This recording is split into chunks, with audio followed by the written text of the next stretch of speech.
Yo, what up guys, OPTCG Daniel here, back at it again with a deck profile video.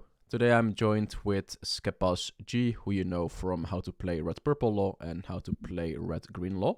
And today we're gonna check out his Rebecca list. So yeah, George, take it away. Okay, so hello guys. Today I'm gonna share the list for Rebecca. Rebecca is one of my favorite decks, actually. I kind of wish it was better. I thought it would be better because of Asia, in the OP Force format. But because we had restrictions, Whitebeard was not as popular. Yellow was a bit more popular, so Rebecca was not very good. But Rebecca is good right now. The reason I'm not playing the deck is because of Purple Luffy. It's that matchup is really bad because you can't starve them. They take their own lives and they just have too much pressure for you. But with the new Rebecca and the Moncherie that Sakazuki is using, this deck got a very big buff because you can search them, basically. But we'll just go through the deck list now, and we see basically the benefit of this deck is that you just have a way to fill the graveyard very fast, and you have card advantage with the leader ability. So the goal is basically to starve your opponents until you are very ahead on board, and then you can slowly start killing them with King Kong plus Luffy combo. Alright, let's go into the deck list then. So we have 4 times Rebecca, the Searcher. You gotta play 4 of them. They're very good at filling the graveyard, and they're nice. They're your Searcher, but they also fill your graveyard, right? Also, they're very good at having a target to pop with your Columbus. So you need those more units. Alright. Then we have 3 times Leo. Yeah, so you can play 4 Leos if you want. I like 3 Leos. Leos are very nice on the 5 don't turn. If you have Orlombus, because then you can use Orlombus ability and then play Leo and pop a 5 cost. So it's basically your best tempo play in the deck. Yeah, Leo is a very good card. Just be careful with Leo. Just be careful with Leo when you tap your leader, when you rest your leader, so you don't have a issue with, let's say, Kyros. If Kyros would die and your leader is already rested, you need to be a bit careful with when to use the Leo ability. 2 times Moncherie. Yeah, basically you use 2 because they're searchable. You could use, 1, but I like seeing the card. The card is really good. There's a combo with a card that you're going to see after. Moncherie is very good at taking Rebecca from the trash. And in this deck, because you can search both of them, it's very nice to have the option to play Rebecca, pick something, block, then play Moncherie, pick up the Rebecca back, play the Rebecca, and take something else, like a Sabo or a Luffy, which we're going to get to. So this card is amazing. It's really good. Then we play 4 times One-Legged Soldier. Yeah, so this used to be the 1 cost. I forget his name. The guy who makes your character's attack active. The Gyatz. Yeah, the Gyatz. It used to be your 2k counter, but this is basically a searchable 2k. That's just a better card. So when we get to Rebecca, I will also explain a combo that's very nice to have with this card in your hand. So it's just a very nice 2k counter, basically. Then we play 4 times Kyros.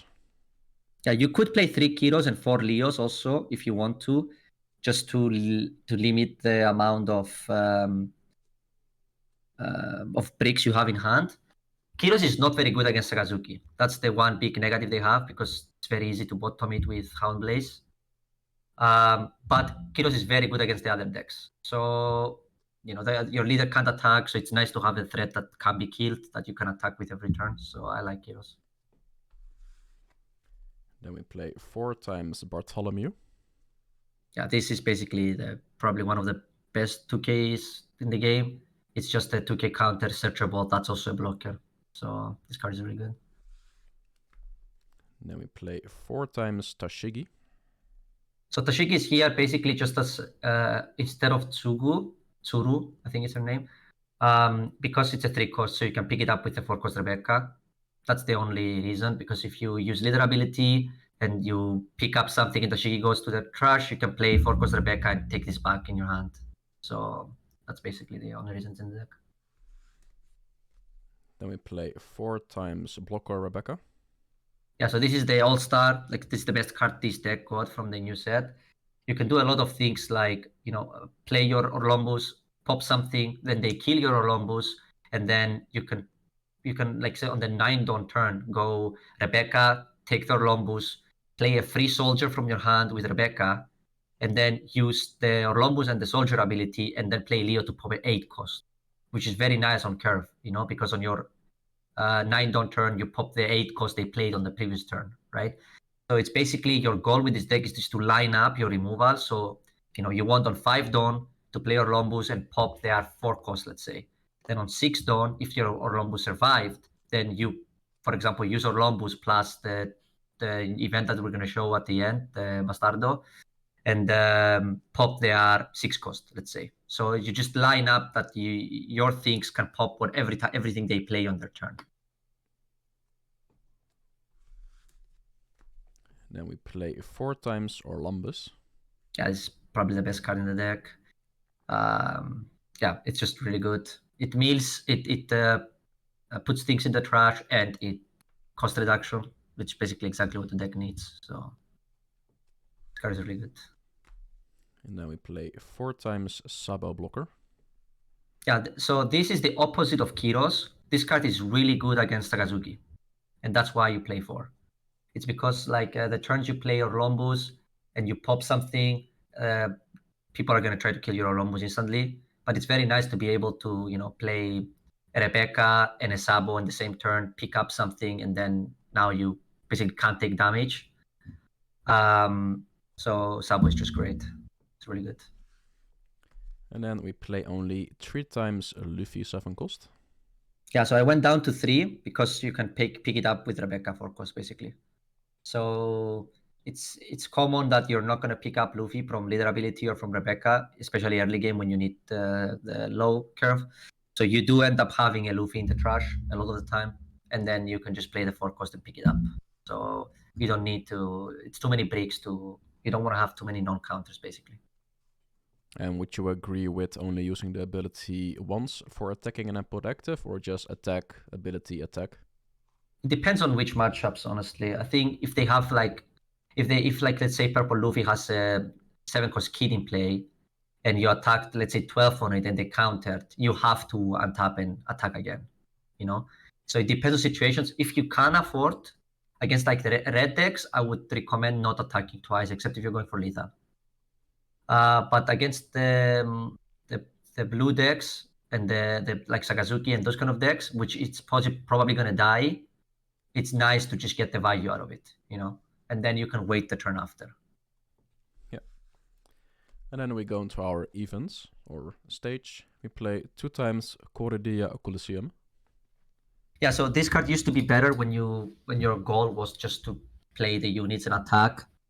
Now the deck is a little bit more stolly than it used to be, even though it was very stolly before. Now with the 4 cost Rebecca and the Moncherie, basically you have infinite value if you survive. So you still like the stage because it's really good with Luffy, but you don't want to see it multiple times. So that's why you only play 2. You can find it with Leader, you can find it with Rebecca, so you can search for it. All right. And then for your one-off spice card, Dragon Claw. Yeah. So Dragon Claw is fine. It's like a 2 cost 4k counter.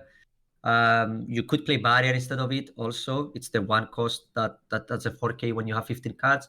But this card is really good against Sakazuki because it's a counter, it's on their turn, you can pop their Borsalino. And this is one of the hardest cards for this deck to clear out because it's a 6k even when you attack it with the 7 cost Luffy. So it's just nice to have the surprise factor. Also, nobody plays around this card. This card, I can tell you half your opponents won't even know what this card does. So it's very easy to catch somebody off guard, pass with 2 dawn open, and then they attack while they have a Borsalino in play, and you pop it, and it's a massive swing. So yeah, that's basically the card. You can play 4th Leo instead of it if you want, but it's a fine card to have as a one-off. All right, then we go into the 3 times Gum Gum King Gong Gong. Yeah, so I tried 2 at the start of OP5, and I felt like the games where I really needed it, I didn't have it.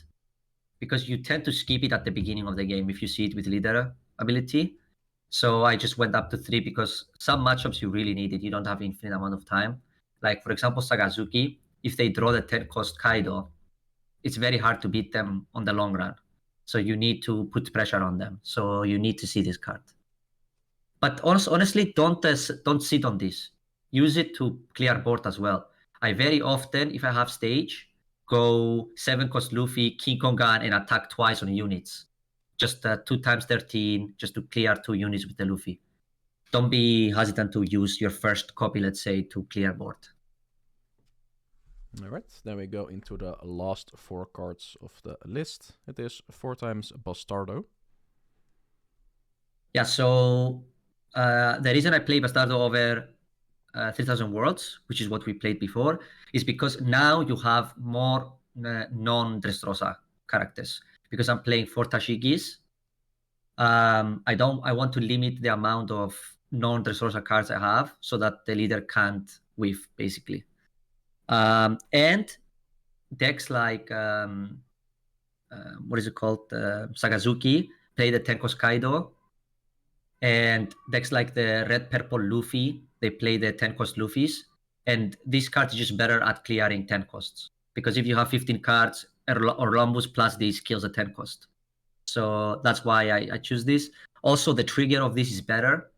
Of course, your leader needs to be active, but it pops a 5 cost instead of a 3 cost, which is a massive difference. So, all right. Do you have any other further additional tips, or is that it for the deck? Yeah, so basically the deck is, I find the deck very fun to play, but you need to be careful with time management because the games will take very long. And especially when you're playing against Sakazuki or when you play against Yellow, especially Katakuri, if you win the games, there will be very, very long games. You know, you have to consistently clear the board and set up your board, and at some point you can turn offensive. So you need a lot of practice with the deck so you can play fast. Because you cannot really influence how fast your opponents play, but you can influence how fast you play. So the faster you can play this deck, the more chance you have to actually finish games. So yeah, and try not to attack early game. Like if you have Kiros, depends on which you play against. But for example, against Yellow, don't attack with the early turns because you don't want to give them that advantage if they get a trigger. All right, thank you so much for giving the deck list to me and making this video with me.